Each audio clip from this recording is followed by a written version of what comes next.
अगर आप इलेक्ट्रॉनिक्स में नए हैं और आप डायोड की टेस्टिंग को सीखना चाहते हैं तो ये सारी चीज़ें आपको समझनी चाहिए कि किस तरह से डायोड फॉरवर्ड वाइज होता है और रिवर्स वाइज होता है।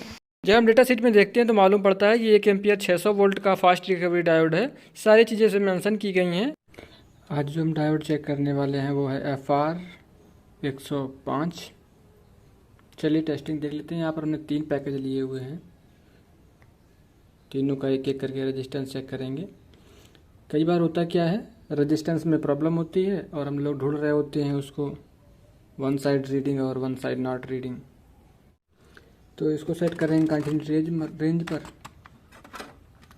देखो, जब डेड कंडीशन की बात आती है उस कंडीशन पे हम लोग ये चीज़ फॉलो करते हैं कि एक साइड से रीडिंग आनी चाहिए, एक साइड से रीडिंग नहीं आनी चाहिए। लेकिन जो वीक कंडीशन होती है, वीक कंडीशन में ऐसा नहीं होता है। अगर कहीं पर कोई सेंसिटिव पार्ट लगे हुए हैं, जैसे कोई सेंसर है या माइक्रो कंट्रोलर है, उस कंडीशन में ये चीज़ें फॉलो नहीं होती हैं। ये देखिए, ये जो जो वाइट वाली पट्टी है उस साइड माइनस वाली रख रहे हैं, तो ये इस तरह से शो कर रहा है। लेकिन जब दूसरी तरफ से चेक करेंगे तो यहाँ पर एक रेजिस्टेंस मिलेगा। वही रेजिस्टेंस मेन चीज़ है। अगर वो रेजिस्टेंस सबका सेम लगभग आ रहा है, 10-5 नंबर का अंतर होता है तो कोई दिक्कत नहीं होती है, नहीं तो वो खराब की गिनती में आएगा। देखिए, इसका रीडिंग थोड़ा सा हाई आ रहा है। दूसरे का रीडिंग देखते हैं। देखो 490, तो ये करेक्ट रीडिंग है। 490 के आसपास रीडिंग जो आती है ये करेक्ट रीडिंग है। ठीक है, एक साइड से रीडिंग आएगी, एक साइड से रीडिंग नहीं आएगी। 490 के समथिंग का जो रीडिंग है वो करेक्ट रीडिंग है। ये देखिए 493। और जो इसमें रीडिंग आ रही है, या तो प्रॉपर हम लोग कनेक्ट नहीं कर पा रहे हैं इसमें हिलने की वजह से, और ये तो ये खराब है। ठीक है,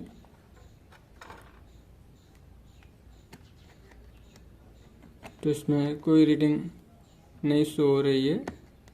ठीक है ना, तो रीडिंग आ तो रही है कहीं पर, ये खराब है, कहीं से इंटरनल लीकेज कोई होगी। देखो 550 आ रही है, तो ये हमारा जो है ये इसमें प्रॉब्लम है कुछ ना कुछ। ठीक है, तो ये वाला हमारा जो डायोड है, नंबर एक बार देख लेते हैं। ऐसा नहीं है कि नंबर सेम नहीं है। FR 105 नंबर सेम है, फिर भी इसकी जो रेजिस्टेंस रेटिंग है अलग आ रही है और 2 की रेजिस्टेंस रेटिंग सेम आ रही है। तो ये होता है कि जो ये वाला जो डायोड है ये खराब होने वाला है।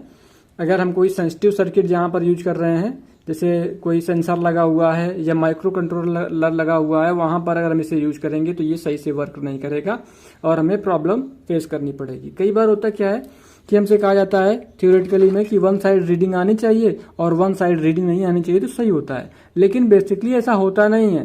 जब प्रैक्टिकल नॉलेज में हम लोग देखते हैं तो कई बार क्या होता है, फॉल्ट इसी डायोड में से होती है और हम लोग पूरा सर्किट को सर्च कर रहे होते हैं और प्रॉब्लम लास्ट में जब इसको हम लोग जिसको बोलते हैं तुक्का लगाना, तुक्का लगाते हैं, फिर उसके बाद हम डायोड हटा करके नया डायोड लगाते हैं, जैसे ही वो सर्किट ऑन हो जाता है।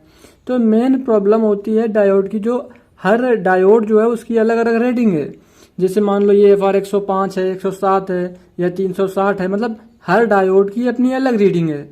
उससे मालूम पड़ जाता है। अगर वो रीडिंग नहीं दे रहा है, कोई नई रीडिंग आ रही है, कम आ रही है, 10-5 नंबर केवल चलता है। अगर इससे ज़्यादा ऊपर नीचे हो रही है, जैसे मान लो 50 डिजिट ऊपर नीचे हो रही है, तो वो खराब है, उसको चेंज कर देना चाहिए।